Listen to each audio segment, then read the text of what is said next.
जी, मैं चाहूंगी कि कोई बीच में ना बोले। इस वक्त मैं ये देख रही हूँ कि कई चैनल की डिबेट्स में संजय गुप्ता जो शिवसेना को रिप्रेजेंट करते हैं, वो आके कहते हैं कि 30-30 ml के ग्लास पीने से कुछ नहीं होता शराब के।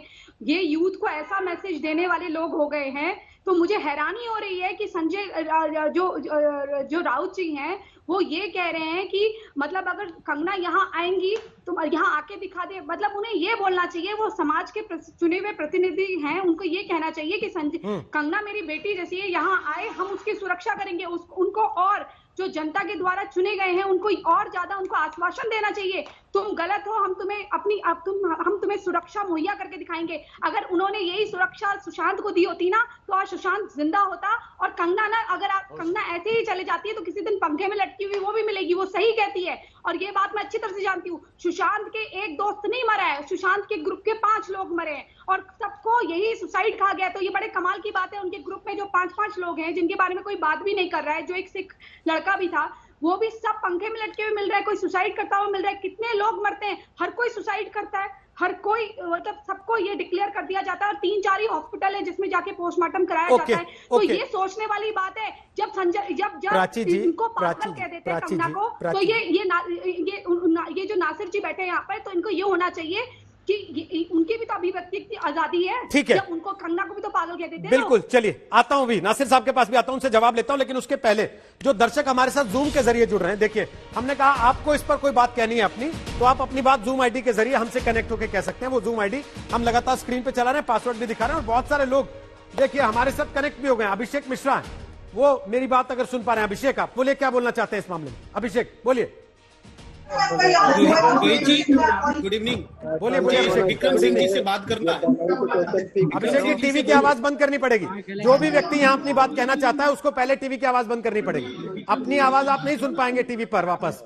पहले टीवी का वॉल्यूम बंद कीजिए, फिर अपनी बात करिए। अभिषेक जी बोलिए। टीवी के वॉल्यूम बंद है, हमारा टीवी नहीं बंद।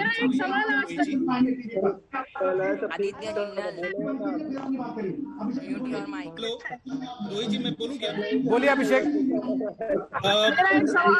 मेरा विक्रम सिंह जी से सवाल ये है कि पहली बात ये है कि संजय राउत कौन होते हैं किसी को बोलने वाले कि कौन मुंबई में आया है, कौन मुंबई में। अभी सुन नहीं पा रहे हैं ठीक से, देखिए सब लोग, बहुत से लोग एक साथ बोल रहे हैं। और दूसरी बात जो हम बार बार कह रहे हैं, टेलीविजन का ऑडियो आपको बंद करना पड़ेगा, उसके बाद ही आप बात सुन पाएंगे या बात कर पाएंगे। तो टीवी की आवाज बंद कीजिए, उसके बाद वापस आपसे वापस आके बात करते हैं। जूम के जरिए आप हमसे बात कर सकते हैं, अपनी बात रख सकते हैं। लेकिन बात अभिव्यक्ति की आजादी पे आ गई।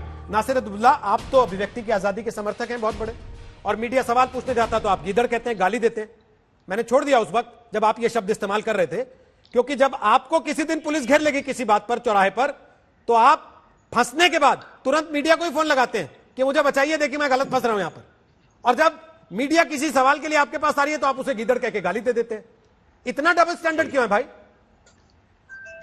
मुझे आपका इतना लंबा भाषण तो सुनकर मुझको आपका जो मतलब ये कि सवाल समझ में नहीं आया। आपको आएगा भी नहीं सर, आपको आएगा भी नहीं आएगा तो ठीक है, आपको आएगा भी नहीं, आपको आएगा भी नहीं, क्योंकि आप चाहते हैं आपका भाषण सब सुने लेकिन आपसे कोई सवाल ना पूछे पलट के। मुझे बात ही समझ में नहीं आया। मैं आपसे सीधा सवाल पूछ रहा हूं। वैसे आप अभिव्यक्ति की आजादी के पक्षधर हैं, लेकिन कंगना रनौत के ट्वीट पे आप कहते हैं इसकी हैसियत क्या है? ये महक को, मैडम आप प्लीज बीच में ना बोलें। मैडम ये अकेले बोलिए, फिर आपके पास आ जाता हूं। महक को बंद, महक की आवाज बंद कीजिए। हाँ कर दी बंद, बोलिए।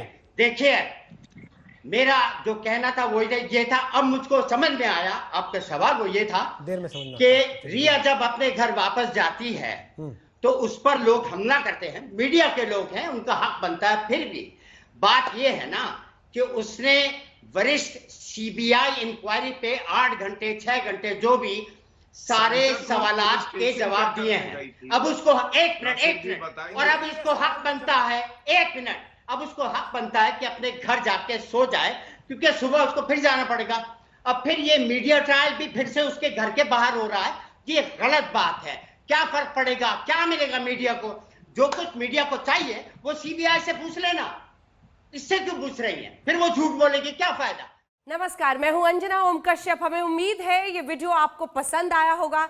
लेटेस्ट खबरों के लिए यूं ही देखते रहिए आज तक, और इस वीडियो के पसंद आने पर लाइक, शेयर एंड सब्सक्राइब करना ना भूलें।